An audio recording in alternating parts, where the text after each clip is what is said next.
Salut les amis, aujourd'hui je vais vous proposer une vidéo spéciale où je vais retracer l'histoire de la Mercuriale avec Ferhat. Ferhat, comment ça va? Ça va? Ouais, ça va nickel. Alors Ferhat, présente-toi pour ceux qui ne te connaissent pas. Alors moi c'est Ferhat, coach et consultant ambassadeur pour Nike. Je m'occupe de tous les événements qui sont liés au foot à 11, au foot à 5, l'organisation des tournois, l'organisation des différents événements et notamment les testings de produits dans les clubs de foot auprès de nos consos. Et tu es également un grand collectionneur de Mercurial, c'est pour ça qu'on fait appel à toi. Mais avant de commencer, n'oubliez pas de vous abonner à notre chaîne.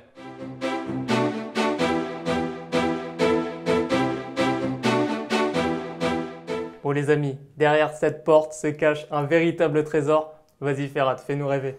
On est devant la pièce qui fait rêver des milliers de footeux, donc je vous invite à rentrer dedans et à la découvrir. C'est ma petite collection perso, 10 années de collection, avec beaucoup de mercus, c'est 80% de mercus ma collection. Et là, tu as quasiment tous les modèles. C'est une collection de malades. D'où ça t'est venu cette passion pour cette chaussure? C'est dès que j'ai commencé en fait chez Nike, je suis tombé amoureux de la paire, je suis tombé amoureux de son design, je suis tombé amoureux des coloris de l'époque. Et c'est surtout, je suis tombé amoureux de l'état d'esprit que représente pour moi la chaussure. Comme je disais à des amis qui sont venus, on me demandait pourquoi. La Mercu pour moi c'est pas que la vitesse, c'est pas que l'explosivité, c'est tout un état d'esprit et je trouve que c'est ce qui colle le mieux à ma personnalité parce que je suis hyper actif, je multiplie les activités, je m'arrête jamais, je suis speed et donc je suis peut-être pas speed sur le terrain, mais en tout cas dans la vie je suis speed et c'est la chaussure qui colle le plus à mon état d'esprit. Et du coup, est-ce que tu as une paire, on va dire un top 3 de Mercurial préférés? Parce que là, on en a pas mal. Top 3, bah déjà je vais te mettre celle-ci. C'est une réédition de l'édition Ronaldo. Pour moi, en fait, ce design, ce coloris, tout de suite dans la tête de tout le monde, c'est le coloris à Ronaldo. Tu peux pas le louper. 98. Voilà, tu pourras le ressortir tous les 10 ans que voilà, pour moi, c'est une paire, elle est inestimable. Après, j'ai celle-ci. Et pourquoi celle-ci? Parce que c'était une Vapor en fait, où juste derrière la languette, tu avais le fameux sigle R9. Et pour moi, ça faisait toute la différence. J'ai joué 10 années de ma vie attaquant et crois-moi que ça, pour moi, ça faisait la différence. Est-ce que tu te sentais plus fort quand tu avais une Bah, chaussure avec R9 dessus? ouais, tu te sentais plus fort, même si tu l'étais pas. Tu te sentais plus fort parce que voilà, tu avais le blason et c'était limite, tu te sentais possédé par R9, alors que pas du tout. Et si je te montre la dernière, elle est où? Ah. C'est la What the Mercu. Pourquoi? Apportée, pas forcément, mais en fait, c'est parce qu'elle reprend les différents designs qui ont existé sur les 10 années de Mercu. Et franchement, je la trouve exceptionnelle en exposition et elle retrace bien l'histoire de la Mercu. Ça, c'est vraiment une paire pour collectionneur. Exactement. Ah, j'ai galéré pour l'avoir, hein, je peux te dire. Sinon, là, je me permets d'en rajouter une. C'est la Full Black. C'est Efficace. efficace en tout le temps. T'es classe sur le terrain. Et voilà, c'est pas de chichi et elle est magnifique. Bon, là, Ferhat, ce que je te propose, c'est qu'on se pose et qu'on retrace un peu toute l'histoire de la Mercurial ensemble. Avec plaisir. Donc la Mercurial, c'est une histoire qui commence en 1998 avec un joueur phare, Ronaldo. Donc là, on a la réédition, mais en gros, c'était dans son style aussi que cette chaussure révolutionnait le genre. C'est exactement ça. Et en fait, on va dire que c'était la première chaussure qui était dédiée à un joueur et à un poste précis qui était l'attaquant. Et quel joueur! Ronaldo, c'est Une légende. une légende. Et c'est un peu le joueur qui a incarné ce côté vitesse, ce côté puissance un peu explosif. Parce qu'il faut rappeler aussi que la Mercurial a été inspirée par les pointes d'athlétisme Exactement. et également par les voitures de sport. Donc finalement, Ronaldo, c'était un peu un Un alliage mix de ça. tout ça, c'est ça. Pour la traction, justement, c'est pour ça qu'on avait ces lamelles pour permettre d'avoir une explosivité au démarrage. Le profil de la chaussure qui est assez effilé, qui nous rappelle un peu la sensation de vitesse qu'on peut avoir dans une voiture. Et après, quand tu prends une icône comme Ronaldo, là tu as tous les ingrédients pour avoir un produit aussi qui est rentré dans la légende, hein, dans l'esprit et le collectif des footeux. C'est ce qui a lancé la série. Et il faut aussi parler de la tige. C'était, il me semble, l'une des premières tiges en cuir synthétique. C'est ça. À l'époque, ça ne se faisait pas, c'était plutôt du cuir naturel. Et là, Nike a lancé une chaussure en cuir synthétique pour éviter que l'eau durcisse la paire. Durcisse ou alourdisse la paire. Voilà. Parce qu'on a des bénéfices dans chaque matière. Mais un des désavantages du cuir, en fait, c'est que une fois que tu absorbes l'eau, ton pied il prenait 100, 200, 300 grammes de plus. Et justement, nous, c'était pour éviter ça. Ok, donc on va passer à 1999. Là, on n'a pas cette paire-là, mais c'est la Match Mercurial. Ouais. C'est une paire qui n'a pas vraiment marqué parce que malheureusement, Ronaldo s'est blessé C'est ça. avec cette chaussure. Donc Nike n'a pas trop communiqué sur cette chaussure. Après, il y avait aussi peut-être les coloris qui étaient différents. On était beaucoup plus sur du sobre, beaucoup plus sur du marron, du gris, etc. C'est ça. Donc, alors que là, on a quand même des coloris qui rappellent le Brésil. Et à un moment ou l'autre, forcément, ça joue dans l'esprit du conso. Et là, on va passer directement du coup à 2002. Donc 2002, c'est le retour de Ronaldo et on a une nouvelle du coup Mercurial qui s'appelle la Mercurial Vapor avec toujours ce côté inspiration des voitures de sport, des voitures très rapides, des Ferrari. Et si on compare par rapport à toute l'histoire de Mercus, c'est aussi la Mercus la plus fine. Quand tu as juste à regarder le design de la chaussure, c'est celle qui est la plus fine. C'est ça, la coupe racée. La coupe racée et même l'ancrage qui est fait ici, qui a été taillé, te rappelle un peu toutes ces sensations de vitesse. Il y a vraiment un design qui a été très poussé, très recherché sur ce modèle-là. Là, on est vraiment sur un produit qui...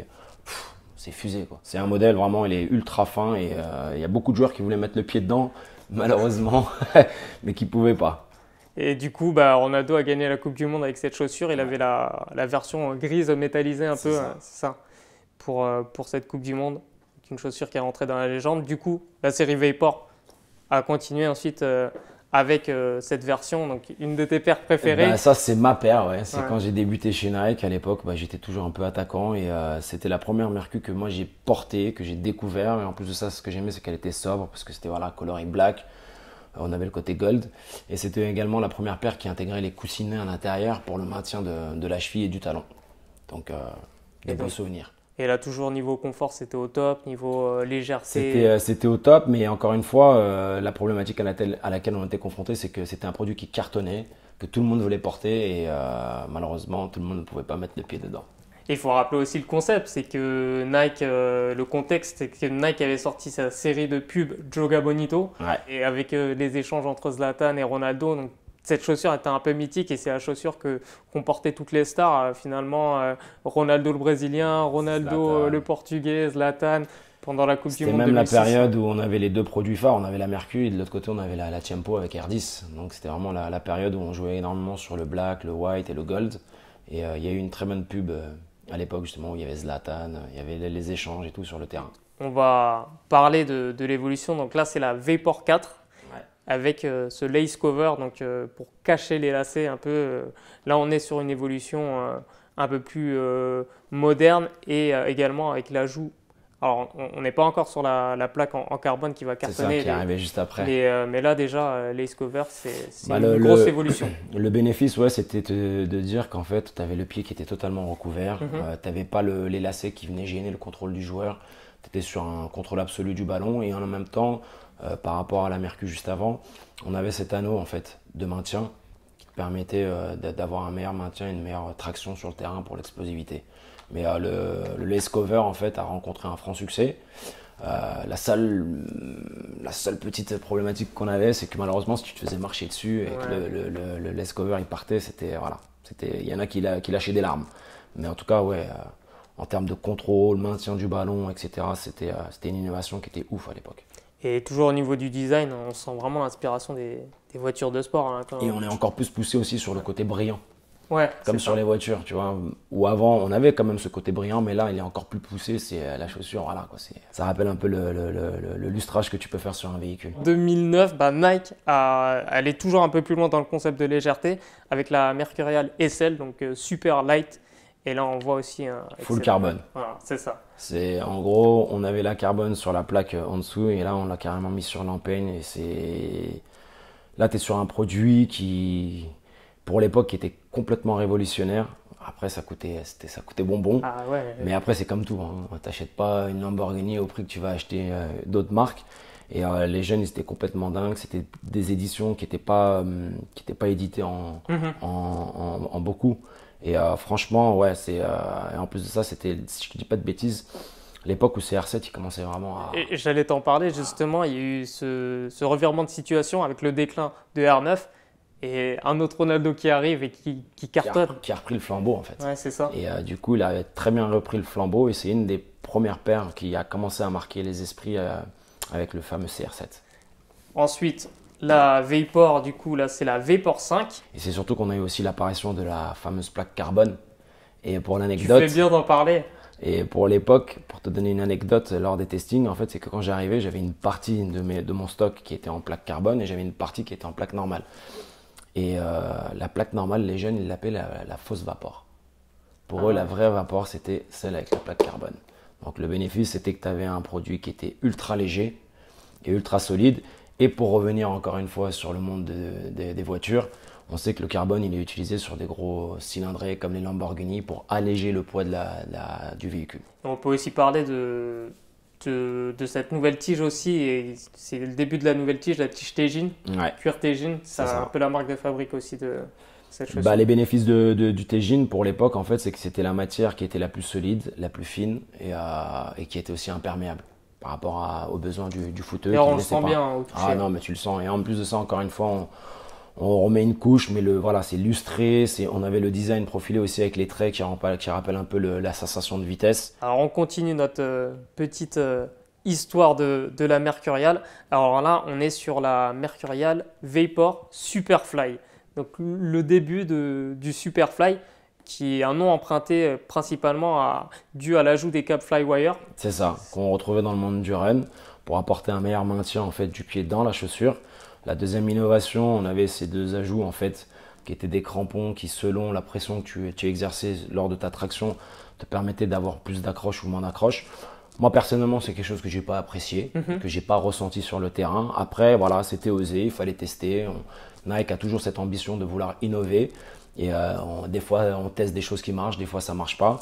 Mais on était resté quand même sur une plaque carbone, donc il y avait toujours cette attractivité. Mais ouais, après, le design a un peu changé en termes de coloris. On osait des choses un peu différentes. Mais c'est pas une paire qui m'a marqué personnellement. Par contre, oui, le câblage Flyknit, etc. Pas Flyknit, c'était Flywire. Apportait un vrai maintien au pied. Et c'est des attributs qu'on avait dans le monde du run qui se sont bien mixés avec le monde du foot. D'ailleurs, Nike, c'est une spécialité un peu d'apporter toutes ces nouvelles technologies sur toutes leurs chaussures. On a vu ça sur les chaussures de basket aussi. Ouais. On va le voir plus tard avec le Flyknit, justement. C'est un peu la spécificité de Nike. C'est de croiser un peu les univers et d'apporter les meilleurs produits, en fait, parce qu'on est toujours à la recherche de proposer les meilleurs produits, les meilleures innovations à nos athlètes, quoi. Donc là, on va passer à la Vapor 6. Alors, bon, on est dans la continuité. On a toujours ce lace cover. Là, c'est un peu plus classique. On est sur du classique. La seule différence, en fait, c'était le gain de poids avec les petits trous qu'on retrouve ici sur les lamelles. Donc, ça nous permettait de gagner quelques grammes parce que voilà, il y avait la compétition avec d'autres marques en termes de poids. Et c'est pas un produit qui a marqué les esprits, mais par contre, c'était les coloris qui plaisaient énormément à l'époque. On avait des coloris qui étaient assez flashy. On avait gardé le lace cover et le rose. Et voilà, à chaque fois que tu ressors une réédition rose, franchement, tu es toujours dans le. Il y a des jeunes qui aiment beaucoup. C'est un produit qui était tendance. On continue avec la Vapor 7. Donc là, on change un peu d'univers au niveau de la tige. Là, c'est un peu plus marqué, c'est un peu plus façon nid d'abeille. On verra avec l'Hypervenom plus tard que. C'est ça. Et là, on revient sur un profil qui est beaucoup plus fin. Parce que le produit en lui-même, on revient un peu sur ce qu'on avait à l'époque. C'est une chaussure qui reste fine, qui s'adresse à des joueurs qui sont athlétiques, effilés. Et c'est surtout qu'on avait une nouvelle technologie, c'était l'ACC, All Condition Control. Alors oui, des fois on nous dit oui c'est des appellations marketing, mais pour le coup il y avait un homologue anglais qui avait fait un test en fait avec un ballon. Il faisait tourner un ballon, il avait versé de l'eau sur le ballon, il avait essayé la version avec ACC et la version ancienne qui n'avait pas d'ACC. Quand il posait la chaussure contre le ballon il s'arrêtait net. Alors que sur l'autre produit, le ballon il continuait à tourner. Et c'est depuis ce jour-là que j'ai dit waouh. Il faut faire des tests comme ça, il faut partager, il faut que les jeunes y voient. Et c'est vrai que ça permet vraiment d'avoir un maintien du ballon parce que tu as certains pays ou même des villes comme Paris où il pleut beaucoup. Et quand tu as une technologie où nous on est tout le temps là en train de lustrer nos produits pour que ça brille, forcément à un moment ou l'autre tu as moins d'accroche, mais ça demande aussi à être technique. C'est sûr, donc ACC pour ceux qui ne connaîtraient pas, c'est All Condition Control, donc pour avoir un toucher de balle nickel par tout temps. Exactement, qui permet au ballon en fait d'avoir cet effet ralenti au moment où il rentre, qui est au moment où il rentre en contact avec la chaussure. Ok. On continue toujours avec la version, donc ça c'est à Vapor Superfly 3. On sent que l'évolution continue, mais là c'est pas totalement révolutionnaire. On va voir que ça va continuer un peu plus tard. C'est exactement ça. On attend les futures innovations. Il y a toujours des produits qui sont venus pour continuer un peu la lignée, Voilà, mais c'est voilà. ça.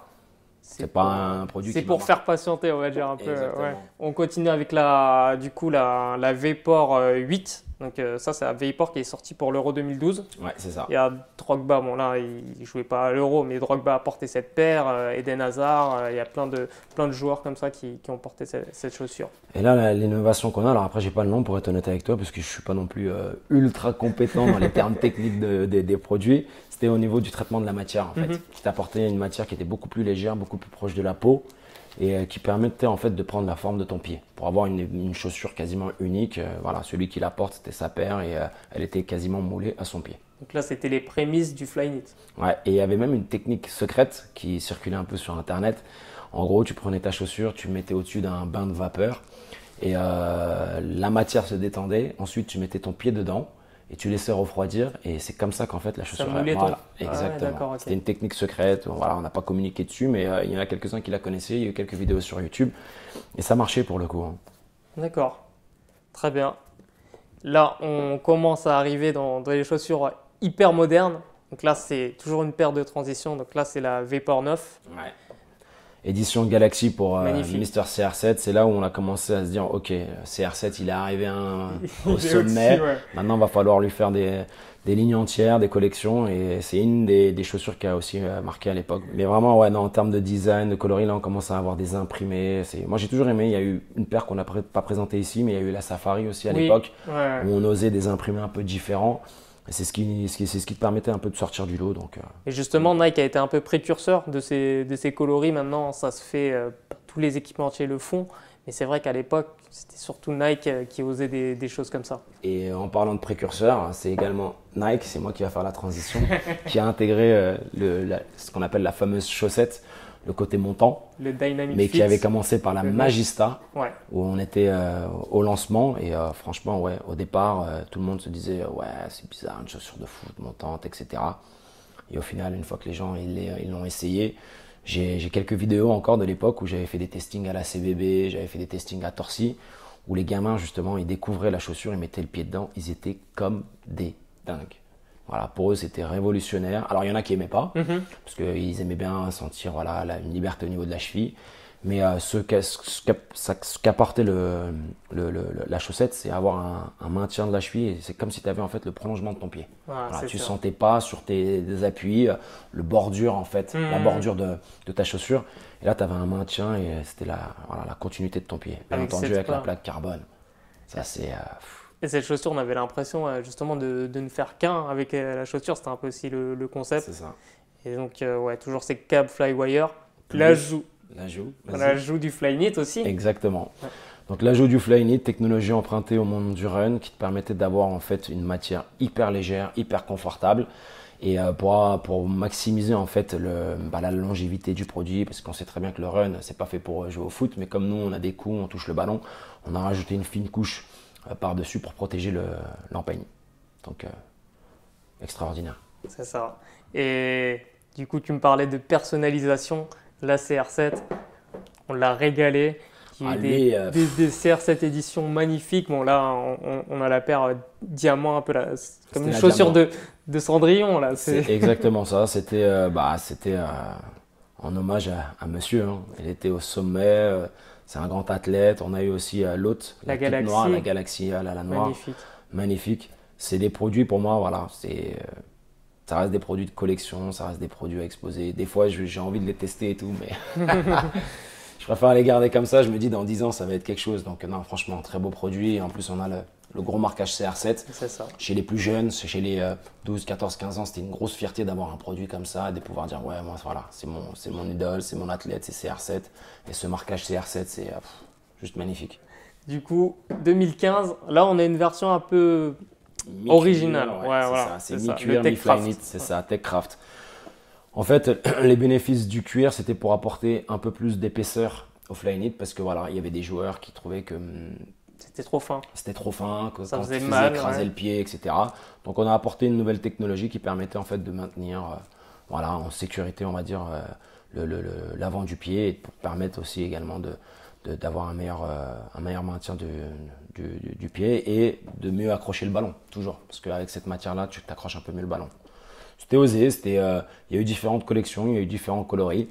C'est juste le mix entre le marron et le jaune que moi perso j'ai pas aimé. Mais Après, voilà, il y a eu d'autres coloris comme c'est ça, ouais. c'est ce que j'allais dire. Il y a d'autres coloris du coup que Plus les consos. sobre, Voilà, avec du plus noir. sobre. Ouais. Du coup, en 2016, juste avant l'Euro, eh ben Nike a lancé la deuxième version, donc la Mercurial Superfly 5, mais la deuxième version avec la chaussette montante. Et là, on peut voir, si on compare, il y a eu des petites modifications, notamment au niveau de la chaussette, là, qui est un peu plus robuste sur cette version, et aussi les speed ribs. Donc, les speed ribs qui te permettent d'avoir un effet de grip pour bien accrocher le ballon, que ce soit sur le plat du pied, que ce soit sur l'intérieur, que ce soit sur l'extérieur, parce qu'un joueur de foot, il est amené à utiliser ces trois surfaces-là plus la semelle. Donc ouais, un très beau produit, très beau mix de couleurs et franchement... Une nouvelle semelle justement, anatomique qui moule bien du coup la forme...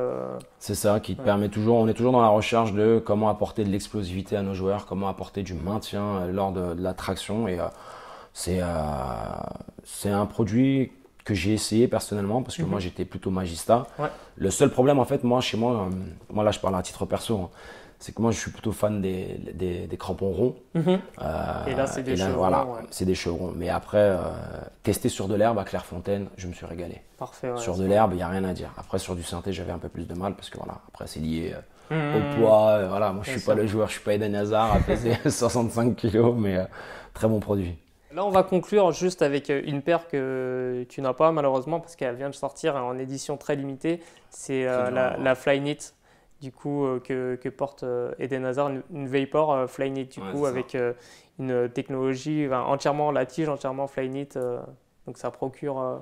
Là, moi, le produit, je ne l'ai pas eu, mais en tout cas, voilà, le travail, c'est toujours avec les athlètes, essayer de trouver toujours les meilleurs bénéfices sur les produits. Et sur le créneau en fait, de la Mercus, c'est essayer d'avoir la chaussure la plus légère, celle qui t'apporte le meilleur maintien, le confort, et toujours cette recherche de traction et d'explosivité. Donc moi, j'ai hâte de l'avoir, je suis en train de rechercher, j'espère l'avoir. et après, ouais, on aura l'occasion de la représenter. Et pour conclure, à ton avis, toi, comment tu vois l'avenir de la Mercurial? Tu penses que ça va continuer dans cette lignée? Est-ce que tu t'attends à des innovations encore de fou, quoi? Je sais pas si j'ai le droit de le dire, hein, mais la prochaine qui arrive déjà, elle est pas mal en termes de matière, de coloris. Mais il y a des innovations qui arrivent effectivement. Ça va être vraiment quelque chose. Et je pense que c'est un produit quand même maintenant qui a marqué les esprits, qui est une icône chez Nike Football. Et le but, justement, c'est de continuer à travailler pour que ça reste une icône, tu vois. Et ouais, il y a des belles surprises qui arrivent. Ferhat, un grand merci. Un grand merci à vous, un grand merci à Footpack d'être venu découvrir ma bootroom. J'espère que ça va plaire aux milliers de footeux, parce que à chaque fois que j'en ai une, je poste un Insta Story, ils sont comme des dingues. Et avec plaisir, s'il y en a qui veulent passer la voir, franchement, il n'y a aucun problème. Voilà, comme l'a dit Ferhat, j'espère que ça vous a fait plaisir. Nous, on se retrouve très prochainement pour d'autres vidéos. À bientôt. Ciao, ciao.